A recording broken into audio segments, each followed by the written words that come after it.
Queridos e queridas, tudo bem com vocês? Tudo na paz? Sejam todos muito bem-vindos, bem-vindas ao nosso segundo encontro. E hoje nós temos a grata satisfação de ter aqui conosco o nosso segundo convidado, o pastor Sérgio Mascarenha. E eu já gostaria de agradecer a você que tem se inscrito em nosso canal, compartilhado o nosso conteúdo. É uma alegria ter vocês conosco aqui no nosso projeto. Esther, Escritura, Teologia e Reflexão. Pastor Omar, por favor, novamente, Deus abençoe, pastor, obrigado aí, a nossa parceria. Passo a bola para o senhor passar aqui, então, as informações da formação acadêmica do nosso pastor e convidado Sérgio Mascarenhas. Olá, boa noite, a paz. É com muita alegria, satisfação particular e pessoal que nós apresentamos o nosso convidado de hoje, pastor Sérgio Mascarenha. Ele é pastor há 25 anos e atualmente pastor titular da Igreja Batista Central da Vila Maria. Também diretor-geral e professor do Seminário Teológico Batista Nacional Enéas Tonini. O pastor Sérgio é bacharel em teologia pelo Instituto Betel de Ensino Superior, com convalidação pela ESTE, a Escola Superior de Teologia e Universidade Federal do Rio Grande do Sul. Nosso pastor Sérgio também é pós-graduado lato sensu em Novo Testamento pelo Seminário Teológico Batista Nacional, aconselhamento pastoral pela Faculdade Teológica Sul-Americana do Paraná, teologia pela Faculdade Teológica Batista de São Paulo, psicanálise clínica pela Faculdade Educaminas no formato EAD. Também tecnólogo em processos gerenciais pela Universidade Cidade de São Paulo. E também líder coach pelo IBC, que é o Instituto Brasileiro de Coach. Professor Sérgio, pastor Sérgio, seja muito bem-vindo. Eu, particularmente, tenho uma alegria imensa poder receber o senhor, que ainda considero como meu professor. Tive o privilégio de partilhar um pouco do seu conhecimento e também da sua sabedoria. E, desde já, a palavra está com o senhor para a sua apresentação. Quero agradecer pastor Omar, quero agradecer o David pelo convite, me sinto honrado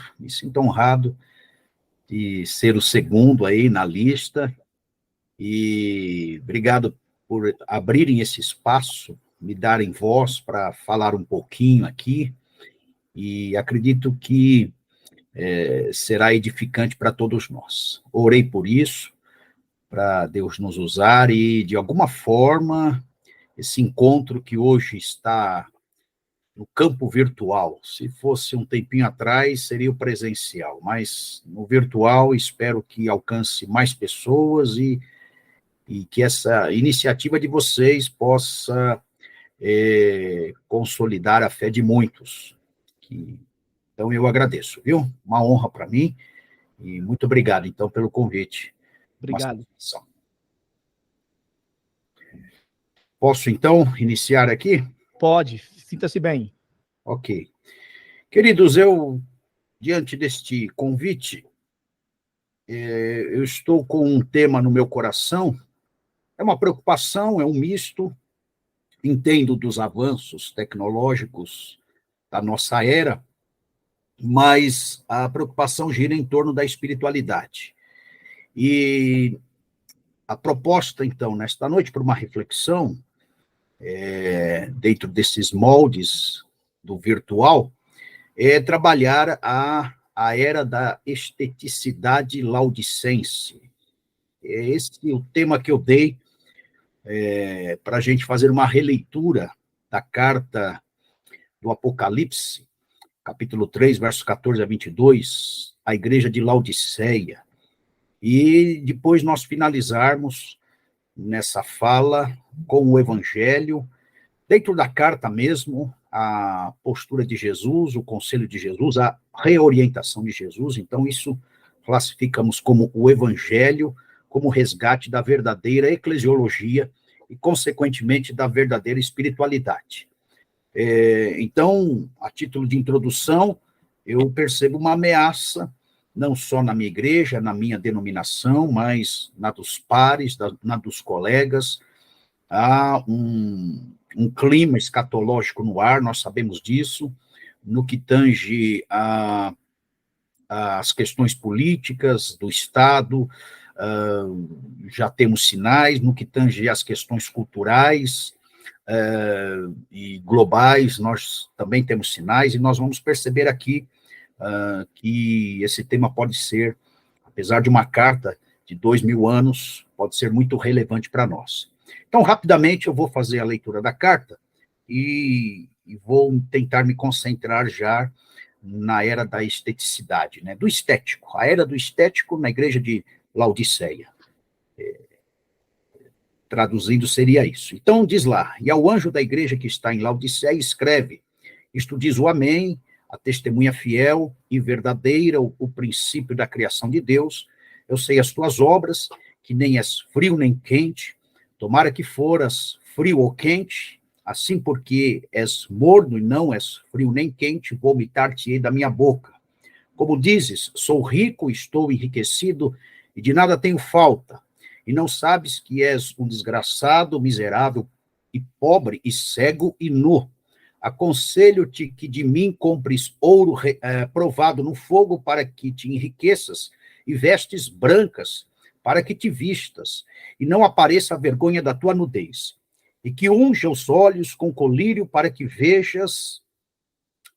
Eu repreendo e castigo a todos quanto amo, se pois zeloso e arrepende-te. Eis que estou à porta e bato, se alguém ouvir a minha voz e abrir a porta, entrarei em sua casa, e com ele cearei e ele comigo. Ao que vencer, lhe concederei que se assente comigo no meu trono, assim como eu venci e me assentei com meu Pai no seu trono. Quem tem ouvidos, ouça o que o Espírito diz às igrejas. Então, quero crer que você, como um bom cristão, já participou de uma série de pregações das igrejas. Esta é uma igreja bem caótica no aspecto espiritual. Então, Jesus escreve através da pena do apóstolo João, preocupado com as igrejas da Ásia Menor, e Laodiceia está nesta lista. Ela se tornara uma igreja com um comércio pujante, era um local onde havia uma indústria de lã, eles até exportavam todo esse material de confecção.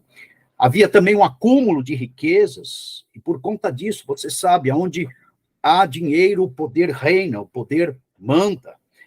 E os membros da igreja frequentavam a aristocracia, então a alta sociedade. Então, esse é o pano de fundo da igreja. Não obstante a isso, ainda esta região possuía uma escola de medicina com habilidades na oftalmologia, ouvidos também.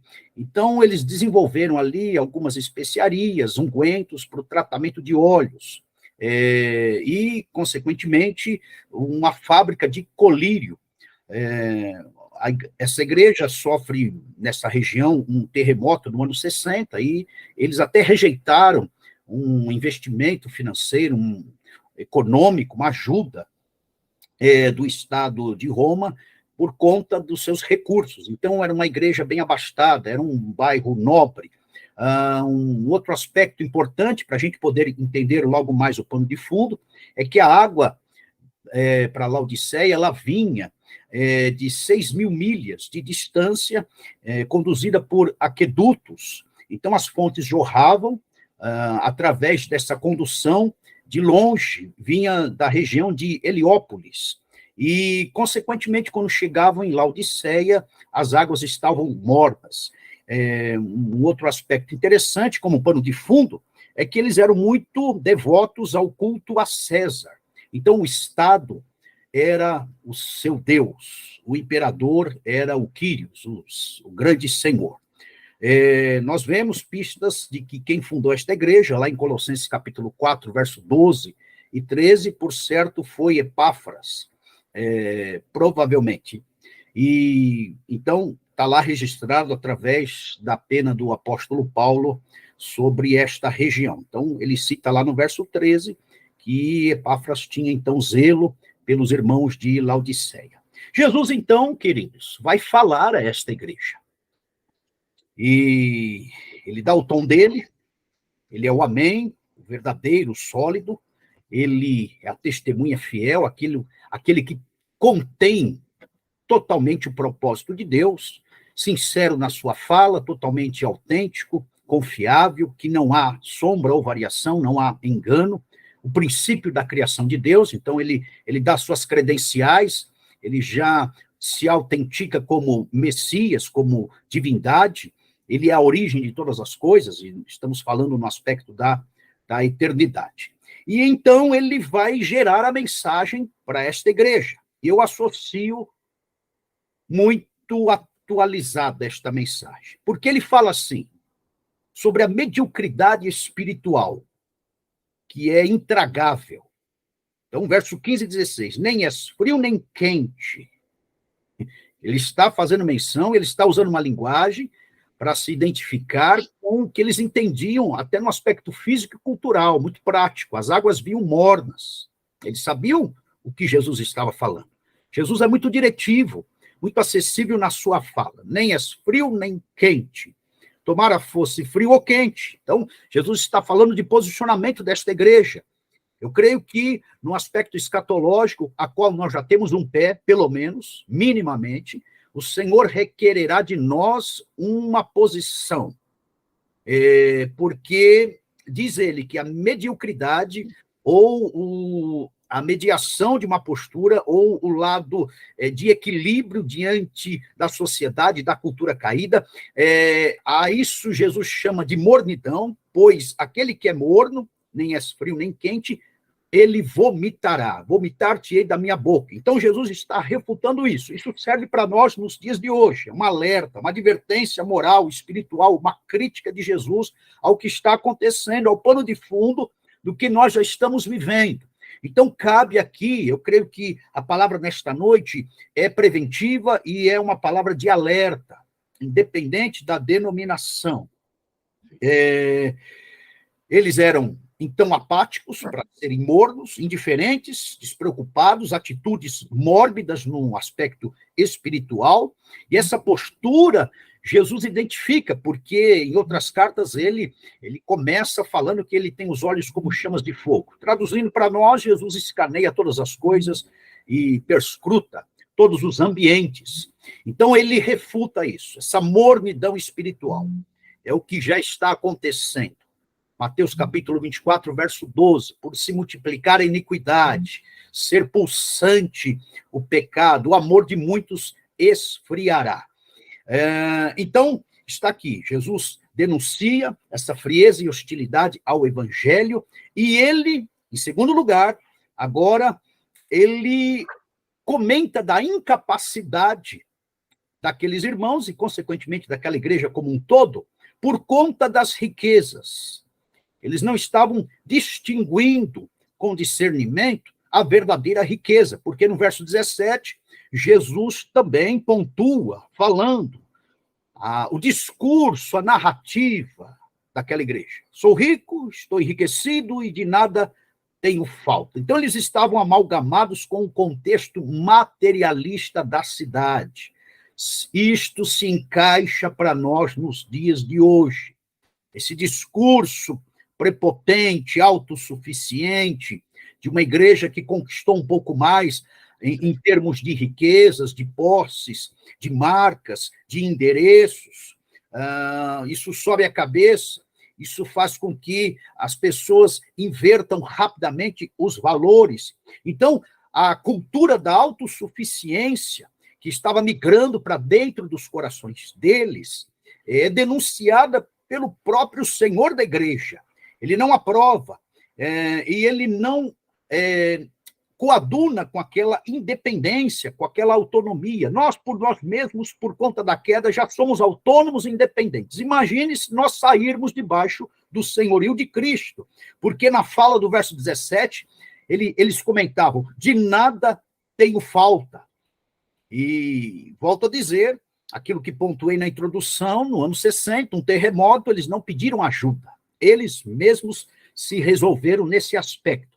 Então, temos aí, naquela época já, uma teologia narcisista, individualista, e a gente consegue captar que Cristo começa a ser o genérico, que a conversão começa a ser um status, que a vida começa a coadunar com uma teologia sem cruz, que a comunhão passa a ser um mero encontro social, que o culto de cristocêntrico passa a ser um evento. A palavra, por certo, vai se tornar um fetiche, um amuleto, um objeto, talvez sobrenatural, nivelado com vários nichos de mercado religioso da época. Isso é pertinente também nos dias de hoje. Aí vem o diagnóstico de Jesus. Terceiro lugar.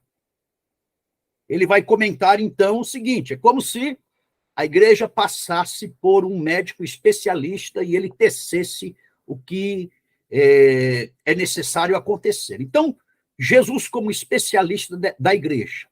Jesus entende de igreja, porque a igreja ele fez, nasceu nele, e ele é o autor, ele morreu, ele comprou. Então fica aqui o recado para alguns engraçadinhos que querem montar uma igreja em torno de si mesmo, cuja órbita gire em torno do próprio ego. Quero dizer que você vai ter que morrer e ressuscitar como Jesus fez para você ter a sua igreja própria. Bom, mas voltando ao assunto, estamos aqui então falando do diagnóstico, que é uma antítese daquela fala, daquela narrativa, daquele povo. Uma igreja inteira equivocada, isso não pode acontecer. Daí as análises, daí as avaliações, daí a oração que vai gerar a revelação correta.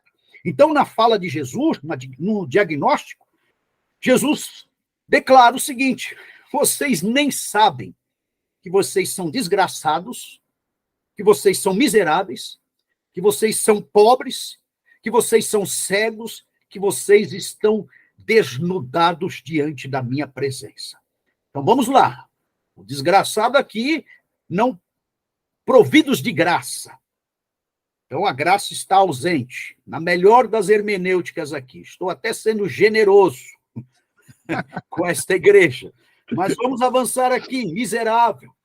Né? Vamos pensar aqui que eles eram coitados, que eles eram caídos, raquíticos, sem virtudes na vida espiritual, não estavam se enxergando, sem o exercício da compaixão. Então, não mantinham no coração aquele que necessitava de uma misericórdia. Em outras palavras, era isso, muito cheios de si mesmo, o outro não cabe na comunhão, no entorno, ou até mesmo dentro da própria igreja. Eles eram pobres, eles estavam granjeando a riqueza efêmera, a riqueza falsa, a riqueza passageira, eles estavam granjeando tesouro na terra. E você sabe do discurso do Sermão do Monte de Jesus, é o contrário, é tesouro no céu. Não estou falando que não é para nós termos uma economia, não estou aqui pregando a pobreza, não é isso, mas entenda aqui a linha de raciocínio. A fala é outra de Jesus. Então, sem recursos, sem valores, sem posses, sem reservas espirituais. Lembram de Mateus 25, da parábola das 10 virgens? 50% não tinha reserva para o encontro com o noivo. E assim está a igreja. Se nós pegarmos certas parábolas, nós vamos perceber que a qualidade ela é pífia com relação a uma verdadeira conversão. Peguemos a parábola do semeador, 25% é que se converte. Peguemos esta parábola das 10 virgens, 50% é que é arrebatada. Pensemos nessas falas, nessas revelações de Jesus. Então está aqui, eram ricos no bolso, mas a riqueza não tinha subido e de forma legítima e verdadeira ao coração. Jesus fala, vocês são cegos. Tinham ali em Laodiceia uma fábrica de visão, de colírio para as visões das pessoas, oftalmologistas transitavam ali, era uma escola de medicina nesta área, mas eles eram cegos do ponto de vista espiritual. Não enxergavam a realidade, não enxergavam a verdade, não enxergavam a própria vida. Havia uma miopia, uma catarata, uma distorção muito grande acerca dos propósitos, do sentido da vida, acerca do significado do ser, de Deus, acerca da nomenclatura, das pessoas no entorno, da própria divindade. Então, consequentemente, desintegrados, estavam descolando da presença do Senhor Jesus. E a quinta característica no diagnóstico do mestre é que eles eram nus. Também Jesus dando um recado: vocês têm uma fábrica de tecido têxtil no solo de vocês, mas vocês não têm vestes dignas.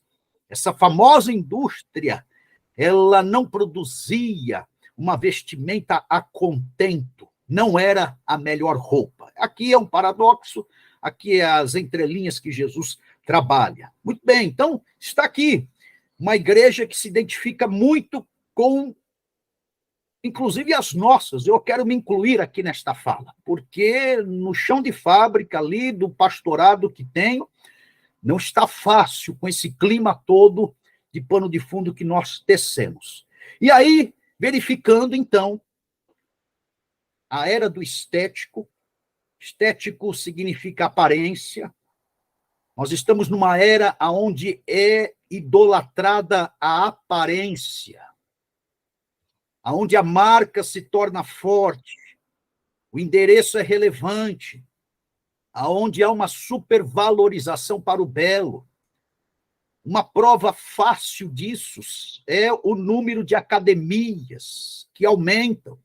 Existe, inclusive, o culto ao corpo. As pessoas ficam idolatrando os bíceps, os contornos, os traquejos, os movimentos, empreendido tempo, energia, atenção, inclusive em cima do próprio corpo. Deixa eu abrir um parênteses aqui, não estou falando que não é para você se cuidar. Você não pode ser uma pessoa sem manter o físico, uma boa alimentação. Não é bom você ser sedentário. Nessa área não tenho muita autoridade, mas partir para o outro lado, você supervalorizar o visual em detrimento do cerne, os contornos e traços em detrimento da essência. É isso que eu estou falando. O tema leva essa ideia, a esteticidade laodicense. Era uma igreja preocupada com o contorno, com as marcas, com a imagem de si diante das pessoas, com a autoestima, que as pessoas pensariam de si mesmo, inclusive com a autoimagem narcisista que eles cultivavam. E isso está acontecendo nos dias de hoje, de uma forma muito relevante. Percebam, os queridos, que essa ideia surge, então, da transição da modernidade com a pós-modernidade. Guy Debord comenta e escreve na década de 60, 70 sobre a sociedade espetáculo. Nós temos um outro autor, João Batista Libânio, que brasileiro, um caputino, doutor em teologia de Minas Gerais, escreve também, já faleceu, mas deixou seu registro sobre a era da esteticidade. Então, é um movimento em que os cenários eles se tornam idolátricos, relevantes.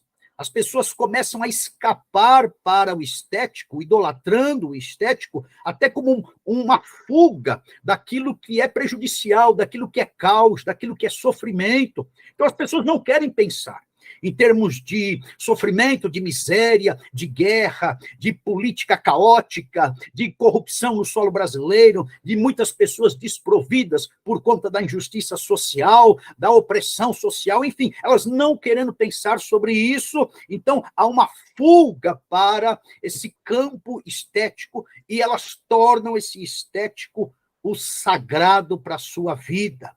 É um escape. E dentro disso, e na nossa cultura, essa era, há uma indústria cultural que valoriza, que patrocina, que produz e que quer controlar essa ideologia. Então, o importante é isso. Você sabe que a publicidade, ela dá o tom certo para aquilo que ela quer vender.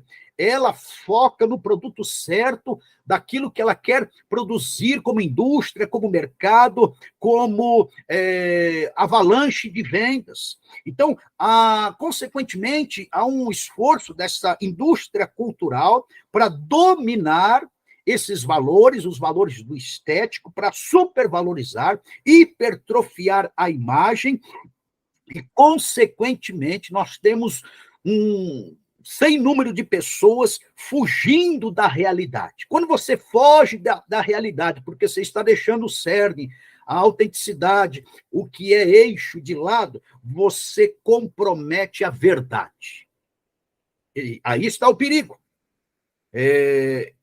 E, consequentemente, nessa era do estético, a relevância, os holofotes, eles estão colocados em cima da percepção deste ser narcisista construído pela indústria da cultura, porque o belo é o ressaltado. Então, a pessoa, ela é conhecida, ela é valorizada e ela vive a partir das suas percepções, sensibilidades, sensações, vontades, sentimentos, gostos.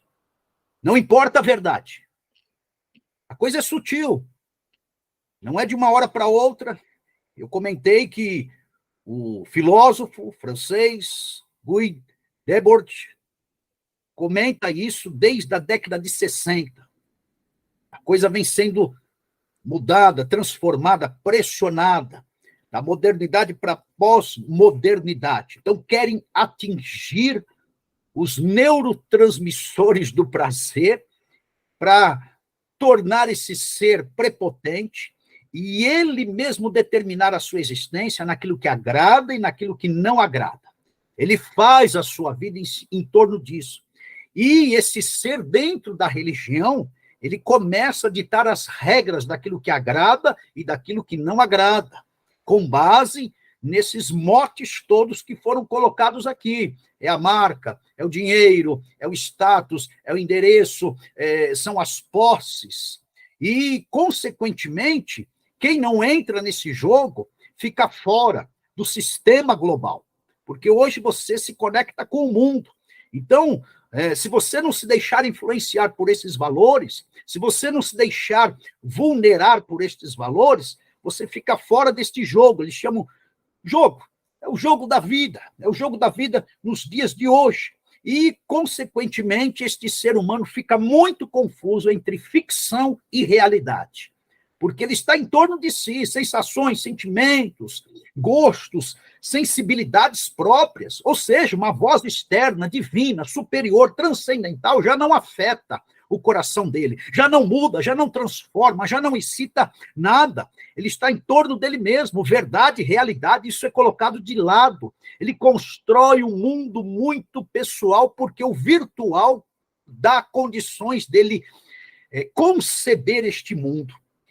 E, pensando nisso ainda, agora fazendo uma comparação, para nós recalcarmos esse momento em que vivemos, trago a cena aqui, Jenny Edwards Veidt Jr., no seu livro Tempos Pós-Modernos, da editora Cultura Cristã. Aconselho que todos leiam, pastores, deixo aí esse meu recado. E ele faz uma comparação, porque ele fala disso também, de hoje. Então, muitos de nós, geração Baby Boomer, geração X, nascemos debaixo da cultura, da ordem, do respeito, do militarismo, do modernismo, mas nós estamos hoje na pós-modernidade.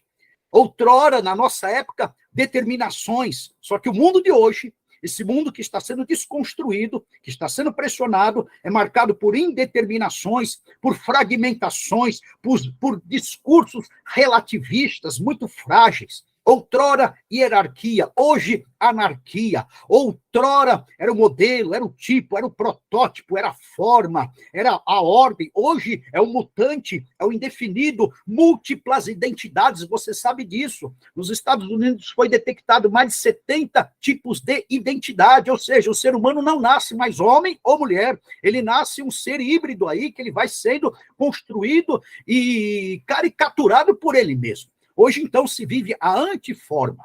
Outrora, modernidade era o significado, era a palavra. Lembram daquele ditado, um fio de bigode era a assinatura do homem. Hoje, já não mais. Hoje, a gente precisa de N assinaturas, e aquilo que é documentado, e aquilo que é registrado em cartório, pode ser contestado, não tem também tanto valor assim. Então a gente nasce na era da palavra, mas hoje nós estamos vivendo na era das narrativas. As grandes narrativas estão sendo diluídas, esfareladas, você sabe disso. Outrora era a criação, hoje é a desconstrução, é a descontinuidade, é o efêmero, é o caos. Outrora era a tese, hoje é o contrário, é a antítese. Outrora era a profundidade, hoje é a superficialidade. Percebemos, queridos, que todos sabem muita coisa no Facebook, mas a profundidade é um palmo. Mas todos sabem muita coisa. Então, nós nos tornamos, queridos, um Google ambulante, porque é só dar um Google, a gente tem assunto, mas um assunto só com 5, 7 minutos. Nós não somos especialistas. E aí segue a lista, queridos. Outrora era a moralidade, mas hoje o bom senso, as aventuras, as tentações, elas acontecem de uma forma muito libertina. Então, o povo cede ao escapismo das distrações, do entretenimento, dos estímulos sensoriais, da fábrica de prazeres, é o orgasmo pelo orgasmo, é o prazer, é o hedonismo em alta. Outrora a verdade, hoje é o mundo da fake news. Outrora era o conteúdo, hoje é o vazio. Outrora era a linguagem, o pensamento sistemático, né, pastor Omar, o senhor lembra disso? A gente tinha que amarrar tudo. Hoje são as abstrações, as desconstruções da fala, as ambiguidades, tendências contrárias, perguntas óbvias até. Outrora era ética, hoje os princípios morais evaporam. Nós vemos coisas na televisão que nós não temos condições de assistir com os nossos filhos, ou com o sogro, a sogra, enfim. Outrora era o conservadorismo, hoje é a libertinagem, a liberdade, e você estabelece o limite. Outrora era a fé, hoje é a religião que você mesmo faz. Então, sentimentos sem lógicas são embalados por fortes emoções. Se o nosso culto, a nossa igreja não produzir hoje um arrepio na pessoa, ela não volta mais, porque é o mundo das sensações. Então, vivemos neste mundo hoje, queridos. A verdade está cedendo lugar para o gosto, para a vontade. O cliente chega, a pessoa vem como cliente, ela acessa o serviço e ela tem ali, pede um cardápio conforme as suas conveniências. Então, as pessoas hoje, dentro do nosso solo eclesiástico, dos nossos rebanhos, ela cai na máxima: meus desejos estão acima da palavra de Deus, meus desejos, minhas vontades estão acima daquilo que é certo, eu valido a minha existência. Pastor Omar, parece que é um novo existencialismo, querem autenticar a existência a partir de si mesmo. Então, isso já sabemos, sem muito conhecimento, aonde acabará. É o estético, o cerne cedendo lugar para a aparência. Trago aqui a cena, um outro livro, Igreja Pós-Pandemia, um compêndio, e no capítulo do doutor Lourenço Estélio Rega, ele usa a célebre frase: o estético é sagrado. Isso pressiona as nossas igrejas. Isso tem muito a ver com Laodiceia, com a igreja de Sardes. Tens o nome de que está viva, mas está morta. É a igreja da fachada, é a igreja da arquitetura, é a igreja bem construída, é a igreja estruturada em patamares, é a igreja com um melhor acabamento. Eu não estou falando que não pode ocorrer uma construção cabível. Para Deus a gente faz o melhor, glória a Deus por isso, a igreja que tem condições. Eu estou combatendo o modismo. Você pode ter condições de construir, de fazer o acabamento de uma estrutura eclesiástica e colocar ali o melhor. O problema é tornar essa estrutura, esse tijolo, esse endereço, essa placa sagrada. Eu estou combatendo isso. Esse é o tema. Essa esteticidade laudicense. Temos isso, aquilo, estamos vestidos, enxergamos, temos dinheiro, de nada temos falta. Espera lá, analisemos, todos nós. E diante desta régua da palavra de Deus posta pelo Senhor Jesus Cristo, não há além ou aquém, estamos nivelados. Eu estou combatendo um incentivo ao modismo que gravita em torno do homem, que gravita em torno do sistema. Eu estou denunciando o sistema mundano, global, dessa nova ordem mundial. Isso é patrocinado por Satanás. Quero espiritualizar aqui a minha fala, sem ser místico, mas estou sendo realista. O cenário toma o centro de Jesus. Essa igreja deu um jogo de corpo em Jesus, ele estava do lado de fora. Esta é a minha preocupação nesta noite.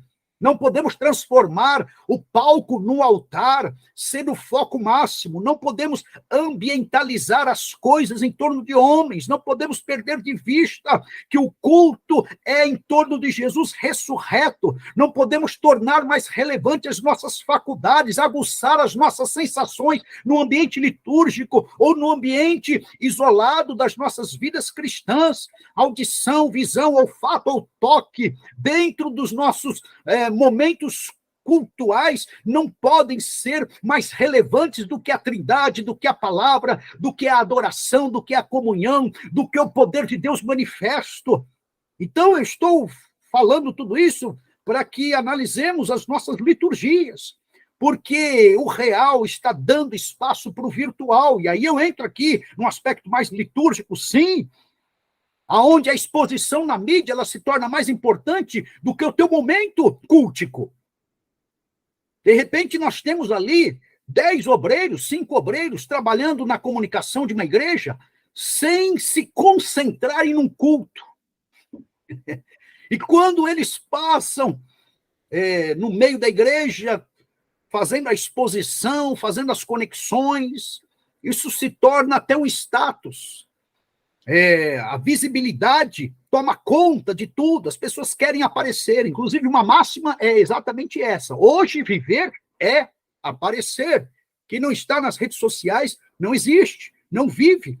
A concentração está totalmente em torno da mídia, há uma relevância em cima disso. O registro da imagem é a primeira ação. Você já viu aquela situação, um acidente acaba de acontecer, as pessoas, 2, 3, sacam o celular, estão preocupadas em registrar o momento e não em socorrer as pessoas.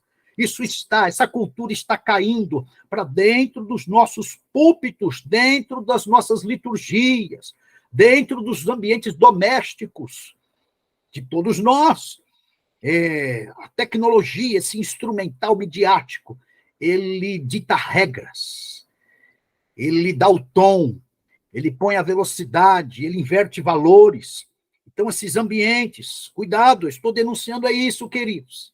Você pode pintar a parede da tua igreja, não tem problema, mas cuidado com essa idolatria, que diminui comunhão, que gera ausência da percepção do outro, que torna uma certa disputa, colocando o outro como concorrente para você aparecer mais que o outro, que gera uma tensão pífia, desnecessária. Isso no solo litúrgico não pode acontecer. Não pode haver espectadores, e sim adorador. Não pode haver cliente, e sim discípulos.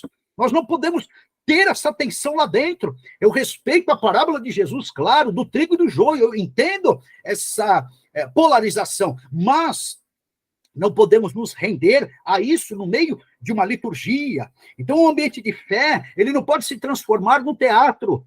O pastor ou os adoradores, os músicos, eles não são figura de frente, não. Figura de frente é Jesus de Nazaré. Todos nós estamos numa estrutura e, consequentemente, a videira verdadeira, os ramos, eles estão mais relevantes do que a própria treliça. Muita gente tem idolatrado a estrutura, a treliça, a forma, o odre, em detrimento do vinho. É render-se ao politicamente correto nesta era estética, da adoração às silhuetas, aos músculos, à aparência. Muitos estão se rendendo aos elementos icônicos deste terceiro milênio, estão deixando de lado aí a verdadeira espiritualidade.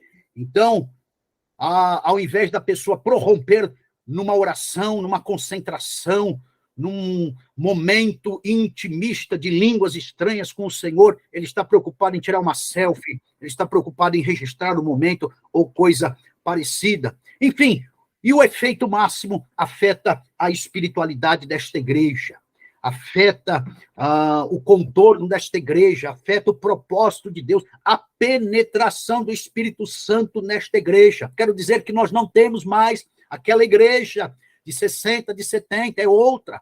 Hoje os especialistas falam numa igreja esgarçada. A gente usa, mas não é o ideal. Então, esta igreja de hoje, ela está se descolando da Bíblia, da Trindade e da própria igreja. Está entrando o sincretismo, o paganismo, o misticismo, idolatria, o marketing pulsante, o sucesso numérico e a qualidade dessa espiritualidade, volto a dizer, está se rendendo aos valores estéticos dessa espiritualidade mágica, espetacular, imediata, produzida até mesmo por mecanismos mercantilistas e publicitários. Uma espiritualidade que necessita, queridos, de aparatos litúrgicos e tecnológicos, como data show, tablet, multimídia, ambientalização, pirotecnia, jogos de luzes, músicas apropriadas para embalar a alma, um profissionalismo clerical. Você vai desculpar, não é a espiritualidade de Jesus. Jesus combate, condena e denuncia nessa carta. Nós não somos especialistas da fé, nós somos os anônimos da fé, que nós seremos arrebatados. Então, independente desse aparato, do som, da pedagogia, da decoração, enfim, do desempenho, nós devemos cultivar a verdadeira espiritualidade. Eu quero dizer que um culto com 3 pessoas é culto. Eu quero dizer que um culto onde deu um blackout no bairro, esse culto deve ser realizado. Eu quero dizer que o culto ele deve acontecer quando a corda do violão estoura. Eu quero dizer que o culto tem que acontecer quando o pregador prega somente 15 minutos, não importa. O culto tem que ocorrer com playback, sem playback, com instrumental, sem instrumental, com luzes ou sem luzes. O culto pode ocorrer, deve ocorrer em qualquer momento. Lembremos-nos dos nossos irmãos das igrejas primárias, da igreja primitiva. Eles não cederam ao entretenimento. Aliás, nem existia. E eles foram um elo forte para o evangelho chegar até nós, 20 séculos depois. Não vamos ceder espaço, aqui fica o meu apelo. A agenda, o programa, o projeto, a reunião, o evento não pode estar acima da vida de Cristo Jesus, da fala profética do Espírito, da pregação sincera da palavra de Deus, do fervor dos crentes, da oração efervescente. Não pode. Nós não podemos colocar acima autorrealização, consumismo espiritualista, barato, conquistas, ciência do sucesso, necessidades humanistas, não pode estar acima da contemplação, do arrependimento, da adoração, da reflexão, do quebrantamento, da gratidão, da devoção. Não pode. Eu estou denunciando aqui, falando que a era da esteticidade tem dado um deslocar de Jesus, coisas centrais que a salvação, ela está sendo envergada para fora da igreja.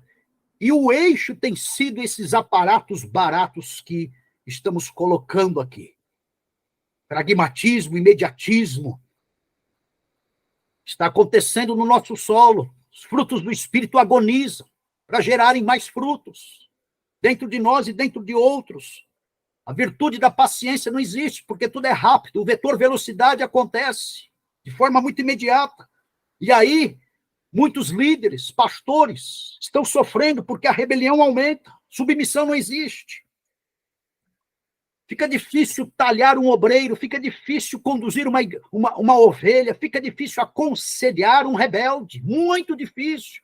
Porque se você tratar a coisa como deve ser, a pessoa migra. E aí, uma outra denúncia, o êxodo de crentes que transitam de solo em solo eclesiástico por conta que não se deixam tratar. E aí vai A lista segue. Pecado é relativizado, o mundanismo é sorrateiro, e a coisa vem de forma muito disfarçada. As conversões são embaladas não em Cristo, mas na cultura evangélica, na moral evangélica, na mentalidade evangélica, no coach evangélico. E as teologias que giram em torno disso, queridos. Denuncio também prosperidade, teologia da receita, teologia triunfalista, teologia coach, teologia mercantilista, teologia sem cruz, teologia da brecha, teologia do sucesso, teologia sincrética.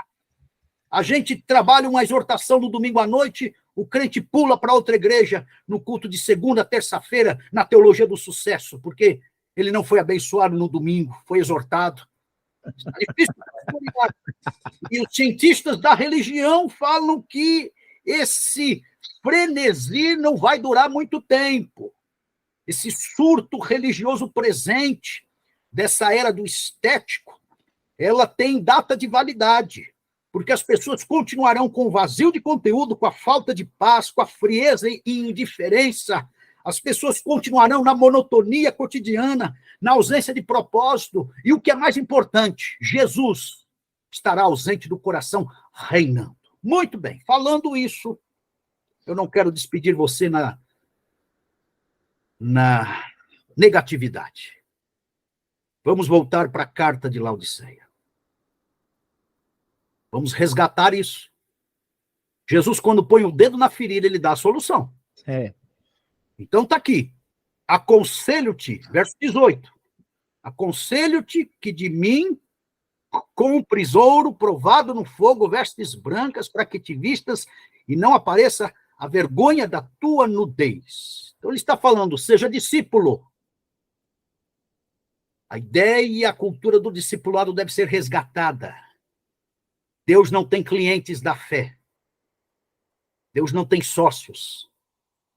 Deus não tem empreendedores religiosos. Deus não tem religiosidade. Deus não tem tradicionais. Deus não tem legalistas, não. Deus tem discípulos. Discípulo anda. Discípulo segue. Discípulo obedece. É obediência cega, sim. Lembram de Mateus capítulo 14? Se és tu, manda eu ir ter contigo. Vem.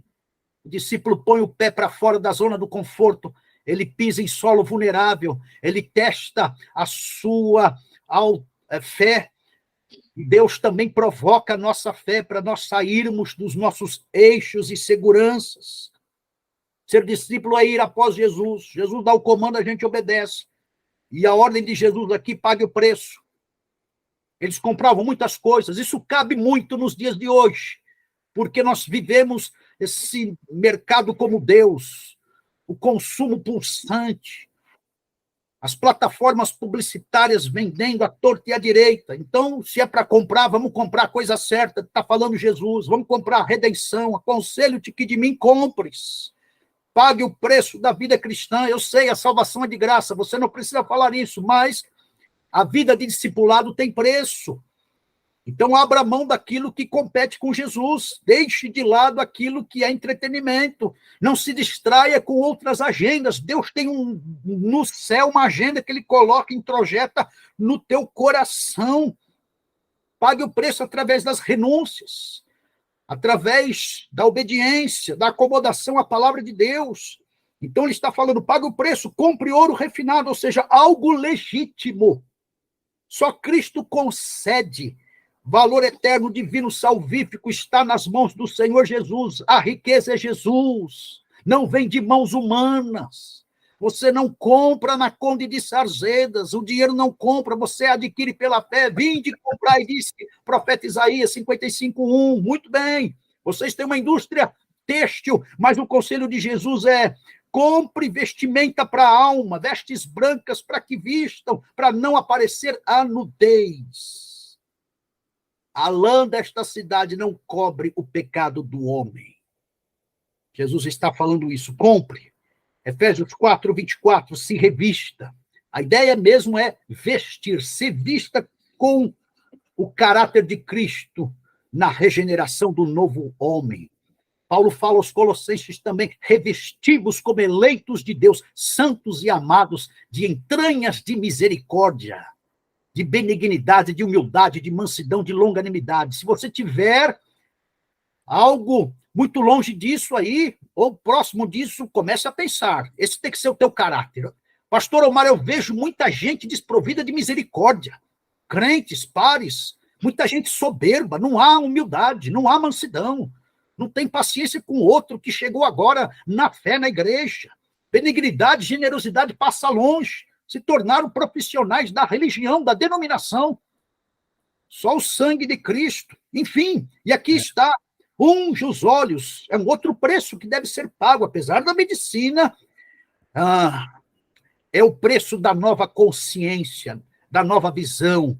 Então, ampute essa visão mercadológica, idolátrica no sagrado, supervalorizando o estético. Ampute isso e adquira uma nova mentalidade. Tenha a mente de Cristo, introjetada com os valores dele, através do discernimento dele. E aí vai, queridos. No verso 19, então, a solução é o amor, eu castigo e repreendo todos quanto amo. Então, amor e disciplina fazem parte. Aqui está, correção teológica, gente.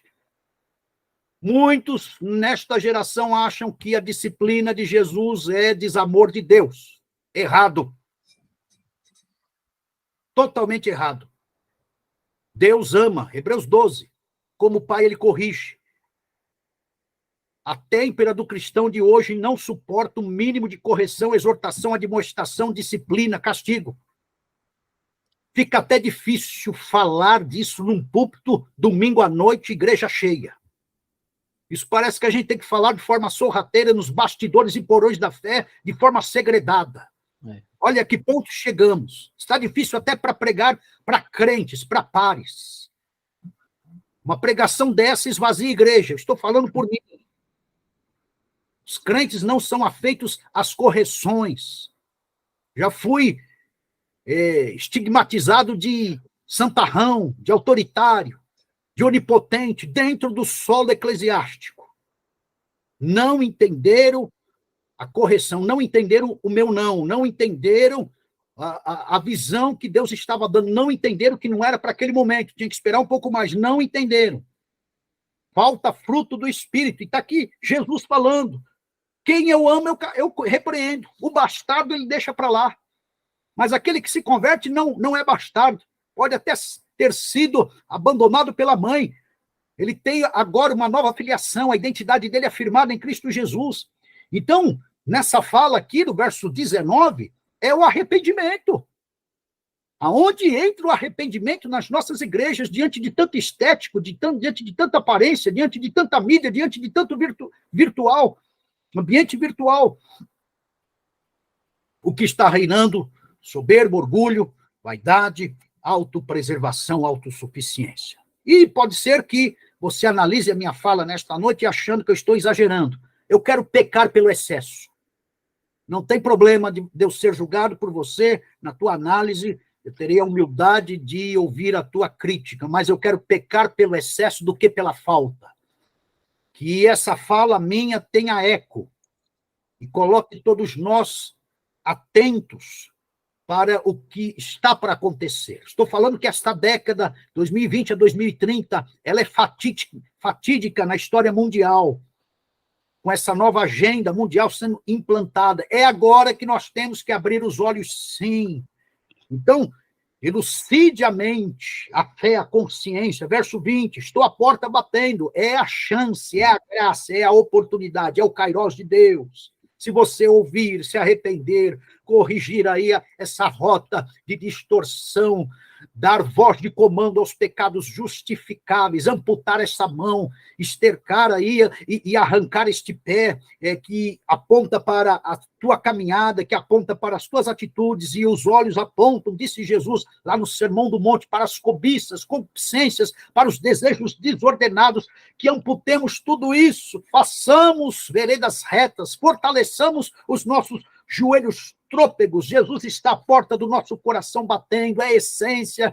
Lucas capítulo 17, 20, se eu não me engano, ele falou assim, o reino dos céus nasce em nós, o reino dos céus não é de visível aparência, não é o estético, não é o midiático, não é o telão, começa primeiro, e aí vai ter todo sentido você colocar a mídia, ir para o Facebook, colocar o telão, trombetear, vestir a melhor roupa, trocar a fachada da igreja, mas tudo, em primeiro lugar, nasce no coração.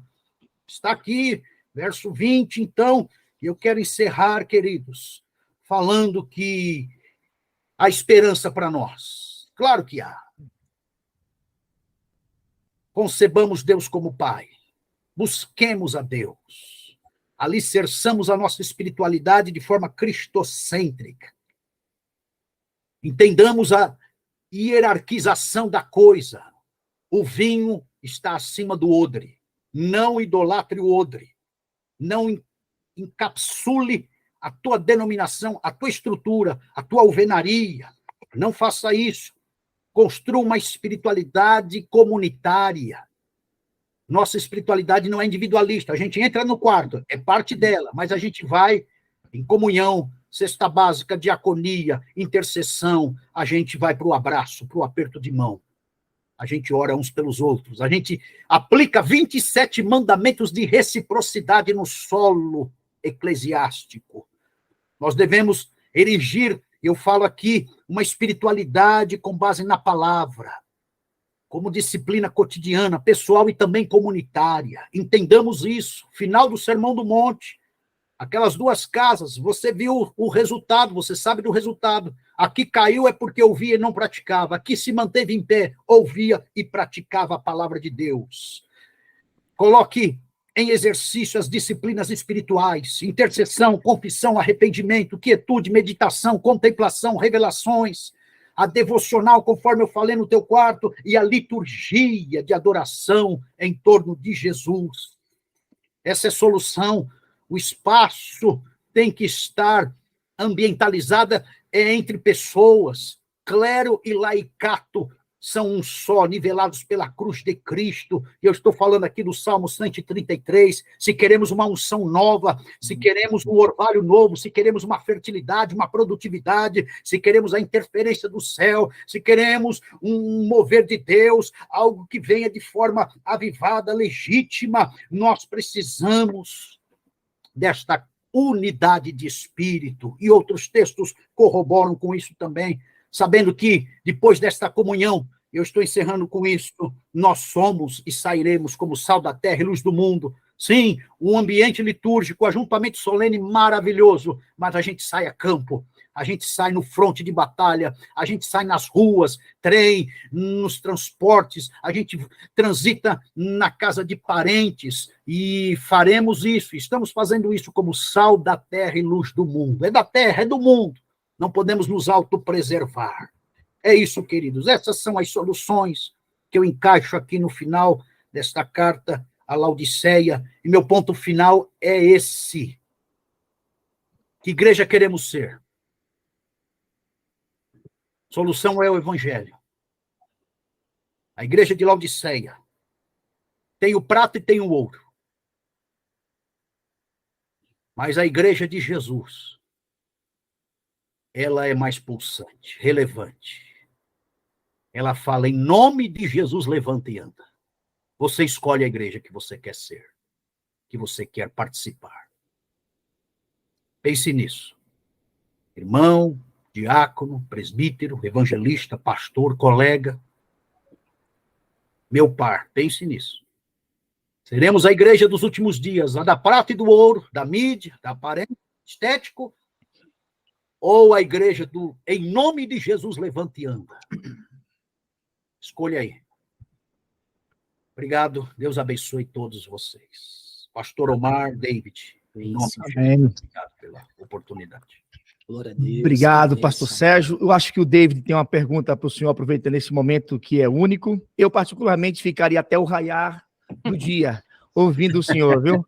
É sempre muito envolvente, é sempre muito, que eu posso falar, comovedor, no sentido de nos atrair de volta para a cruz. O David tem uma pergunta para o senhor certamente, depois eu quero formular uma também, aproveitando essa oportunidade do senhor aí, porque me parece que o senhor, junto com poucos ainda restantes, sofremos de uma angústia de nos sentirmos sós às vezes. Né? Nos sentirmos sós às vezes. É verdade. David. Tá bom. David. Pastor, a minha pergunta é muito simples. O senhor trabalhou bastante sobre a indústria da estética, e isso no viés social e espiritual, que abrange também a eclesiologia dos nossos dias. A minha pergunta é: qual conselho o senhor poderia oferecer aos nossos irmãos, um grupo de irmãos e pastores que também nos acompanham aqui, sobre esse conselho mais prático, de chão de fábrica que o senhor comentou? Que tipo de conselho o senhor poderia oferecer a esses irmãos que estão nessa posição de liderança? O senhor falou sobre esse culto mais antropocêntrico, esse culto cênico, teatral, até citou as tecnologias. Que tipo de conselho o senhor poderia ofertar a esses irmãos? E, obviamente, nós estamos incluídos aqui nesse bojo. Eu vou... eu acho que, em primeiro lugar, o pastor tem que pregar sobre esse momento que nós estamos passando. É uma pregação. Instruir o povo. Segundo lugar, trabalhar a simplicidade. A simplicidade. O menos é mais. É uma frase de efeito aí. A fé cristã celebra a simplicidade, queridos. Ok? Você pegar os evangelhos, as cartas paulinas, você tem uma celebração da simplicidade maravilhosa. Como é que Paulo fez aquele culto em Atos 16? Tinha banda, tinha trompete, tinha amplificador, microfone Schuller, tinha. Meu Deus do céu. Entendeu? Então, pregação, consciência da simplicidade, né, sem... Não precisa abrir mão da tecnologia. A tecnologia é maravilhosa. Instrumento de evangelização, instrumento de acolhimento, instrumento de propagação. A irmãzinha que não pôde vir, está doente, a outra de 90 anos, ouve lá o cântico, se lembra dos cultos que participava, cumpre propósito. Em terceiro lugar, eu tenho feito um exercício que os meus colegas, minha raiz é assembleiana também, né? Eles conhecem muito. Eu, de vez em quando, eu vou para um ambiente natural. Sem idolatrar também um monte. A gente chama de monte, mas eu estou lá no meio do mato. Tá bom. Eu estou lá por quê? Porque eu quero. Eu quero elevar os olhos para os montes, Salmo 121. Eu fiz a devocional no quarto. No quarto a gente desmonta a religião, no quarto a gente mostra a cara, no quarto a gente não esconde o verdadeiro eu, no quarto a gente tem um encontro com nós mesmos, porque estamos tendo um encontro com Deus. Mas eu quero ter a experiência do salmista, tirar o relógio do pulso, desligar o celular, não atender a campainha. Eu vou lá para o monte. Eu moro aqui perto do parque do Horto Florestal, e eu escolho um cantinho lá, no meio da floresta, eu olho para o céu, eu vejo as árvores, eu sento, eu respiro, eu deito no chão, eu rolo no chão, eu fico em pé, eu clamo, eu pulo, eu quase subo em árvore, eu grito, eu silencio, eu olho os olhos para os montes, de onde me virá o socorro? Meu socorro vem do Senhor que fez o céu e a terra. Eu estou ali olhando o contorno, a silhueta da divisão da terra com o transcendental. E isso tem... Eu não vou idolatrar esse momento, tá? Mas é um momento muito bom para a gente diminuir o estético e não se confundir com ele. Então, deixo aqui esses 3 conselhos muito práticos. E em quarto lugar, fazer um culto intimista, aonde vai ter a acústica, vai ser só 2 violões, 3 violões. Muito bom. Abrir o hinário e vamos cantar, deixar o povo cantar. Outra coisa, o aumento do volume da tecnologia nos cultos gera show, um ambiente de teatralização, não se ouve mais a voz do povo. Silas Moloshenko, psicólogo, doutor em psicologia, falando sobre isso. Ele comenta que o povo não se percebe, a adoração não flui. É muito rápido. O volume alto tira você da adoração para irritação. Você perde o foco. Muito bom, pastor. Obrigado, viu? Pastor Sérgio, olha, se não fosse, nesse momento eu considero como uma infelicidade da hora que passa rápida. Gostaria que pudéssemos orar hoje e falar assim, para a hora, e ela parasse, né?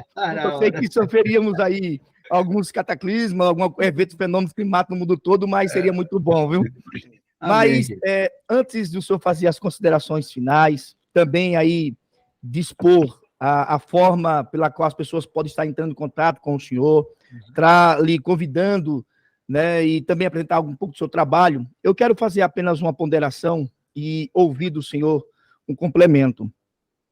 Um dos termos mais difíceis, e confesso ao senhor que eu não consegui ainda defini-lo, é a expressão pós-modernidade. A pós-modernidade, ela, como marca, podemos dizer que ela não tem marca. Ou se pudéssemos dizer que ela tem marca, ela tem uma diversidade, que são palavras muito utilizadas, né? Diversidade, variedade, multiplicidade. Aí entra termos educacionais como interdisciplinaridade e etc. Diante disso, esse culto à estética, esse narcisismo aflorado, né? Esse amor ao ego, ao empoderamento do eu, junto com os conceitos e a ciência da narratologia, em que o que vale é o que se entende, o que se quer aplicar, como o senhor falou, a fim até mesmo de me recolocar como dono de mim mesmo, das minhas verdades absolutas ou não, eu lhe pergunto ao senhor o quanto a nossa geração, que entrou num conceito falso, que é o conceito chamado da era do conhecimento, e eu digo que era da informação, e eu faço uma distinção entre conhecimento e informação. O que eu percebo hoje é que essa desvalorização parte muito, pastor, do desconhecimento da história, da desvalorização dos personagens históricos, daqueles que construíram a estrada que nós transitamos hoje. Então, nesse culto à estética, que me parece que ela tem também uma raiz no que diz respeito ao culto à razão das ciências sociais que nascem no século XVI e são afloradas no século XIX. O que o senhor percebe nos dias de hoje, no cristão, quanto à sua prática de fé, exclusivamente com a palavra do Senhor? Porque hoje me parece que voltamos ao tempo de Lutero. Nós temos acessibilidade, nós temos facilidade, mas ainda assim insistimos em um desconhecimento. Enquanto lá atrás se lutava para colocar na mão do povo a Bíblia, a palavra do Senhor como regra de fé e prática, parece que todo esse movimento e o culto à estética, ela faz o caminho inverso, ela tira esse direito do ser humano. Queria que o senhor fizesse uma ponderação sobre isso. Pastor Omar, eu tenho percebido que Efésios, capítulo 4, verso 17 e 18, ele está pulverizado nas mentes dos crentes. Nós estamos sofrendo um torpor. Nós estamos também, segundo informações, não aprofundei, mas na era do niilismo, o vazio. A tecnologia tem aumentado as doenças da alma. Se você quer ganhar dinheiro, faça psicologia, psiquiatria, psicanálise. Você vai ter muito trabalho. Provavelmente seu consultório vai encher, porque o ser humano está adoecendo. Eu nunca ouvi criancinha de 4 anos entrar em depressão, de 7 anos ficar paralisada, tomando remédio. Então, ali nós temos, em Efésios, Paulo denunciando um embotamento, um torpor, um anestesiamento das verdades, onde a confusão da sensação com a verdade, com a palavra de Deus que é absoluta. Eu percebo crentes na minha igreja que não encarnaram a palavra de Deus. Eu estou falando de gente com 30 anos, 20 anos. e está sendo recalcada, está acentuado esse embotamento que diz lá o apóstolo Paulo, né? Empobrecidos no entendimento, anestesiados na revelação. Se você não tem uma devocional profunda, o inimigo parece que ele gera uma névoa em torno da tua mente. Hoje, a possessividade ela é estrutural, ela é sistêmica. Percebamos, queridos, que até o número de endemoniados diminuiu, porque parece que os demônios estão trabalhando no sistema, na mídia, trabalhando aí nessa tecnologia toda. Mas, então, o sistema, o mundanismo embota. Nós temos Efésios capítulo 6 como luta espiritual, principados, potestades, dominadores deste século e hostes da maldade, embotando o povo, atrasando esta revelação do povo, e o retorno, Omar, eu vou falar de uma forma muito simples. No fundo, quando nós falamos de espiritualidade, eclesiologia, deontologia, enfim, pneumatologia, a gente volta à vala comum da resposta, Omar. Permita-me novamente. É a tríade, é oração, é leitura bíblica, é o jejum, é o culto com sinceridade de coração, é o retorno simples à fé cristã. Nós temos a coqueluche da teologia, Omar, você sabe disso, você transitou lá no academicismo e transita, mas, Omar, meu apelo aqui, e eu sondo meu coração, guardo meu coração, para não perder a singeleza da fé. Eu com Deus naquele monte, eu com Deus no meu quarto, eu com Deus aqui, minha esposa e minha filha. Há muita resolução, há muito sentido, há muito significado. Não tem holofote, não tem mídia, não tem câmera, não tem amplificador, ajuste de som, mas tem a Trindade, está ali, é o Pai, o Filho e o Espírito Santo. As pessoas não estão valorizando isso. Peguemos nossos congressos, nossas festividades, Omar. Se não vier o bambambam lá, que arrebata multidões, a gente não dá crédito por irmãozinho que vem pregar de graça na nossa igreja, vamos colocar assim. Desculpe entrar nessa área, só estou abrindo parênteses. Parece Perfeito. Que ele não vai dar ibope. Uhum. Eu lembro de um cultinho que eu estava fazendo, fiz muito culto com 5, 10 pessoas, você sabe disso. E indo para a igrejinha lá, né, meu tamanho, desconhecido, passei em frente a uma igreja, uma cantora internacional gospel iria cantar ali, lotado. Eu falei, claro, eu não sou ela, se eu fosse ela, a igreja ia encher. Mas que bom que não é. Que bom que não é. Que bom que não é. Viu, pastor Sérgio, faça as suas considerações finais. Eu quero particularmente agradecer ao senhor. Obrigado por esta linda apresentação, enriquecedora, acalentadora, também que vem como refrigério para nossa alma, dizer que nós não estamos só, né? Que a gente, embora tenha essa sensação de estar só, e às vezes nos sentirmos sempre solitários e parece viver num ostracismo, a gente ainda encontra pessoas como o senhor que tem um compromisso com a verdade e com o evangelho. Obrigado de verdade. E deixe para nós aí, para os nossos telespectadores, como é que se faz, ou o meio pela qual podem entrar em contato com o senhor, fazer uma agenda. Eu sei que isso é muito acessível, mas aí, ouvindo do senhor com as suas considerações finais, é melhor. David, quer fazer alguma coisa? Nós vamos deixar, pastor, na descrição desse vídeo, as suas redes sociais, tá bom? Se o senhor permitir, seu e-mail, para que as pessoas possam entrar em contato com o senhor, tá bom? Perfeito, perfeito. Obrigado, pastor. Obrigado aí pela sua contribuição. Foi uma bênção, viu? Amém. Palavra educadora. Muito obrigado. O senhor tem esse tempo para as considerações finais, como o pastor Omar mencionou. Amém. Eu só quero agradecer. Obrigado, David. Pastor Omar, obrigado. Você está me devendo um café, hein, Omar? Obrigado pelo espaço e Então, depois eu passo as redes sociais e a gente vai conversando. Eu estou muito agradecido. Obrigado pela honra. Obrigado, Deus abençoe a senhor. todos. Fiquem na Abençoe, paz. pastor. Obrigado, viu? pastor. Com Deus. Obrigado. Obrigado. Queridos, depois dessa exposição maravilhosa, fantástica, feita pelo pastor Sérgio Mascarenhas, nós não poderíamos deixar aqui de agradecer os nossos parceiros, não é verdade?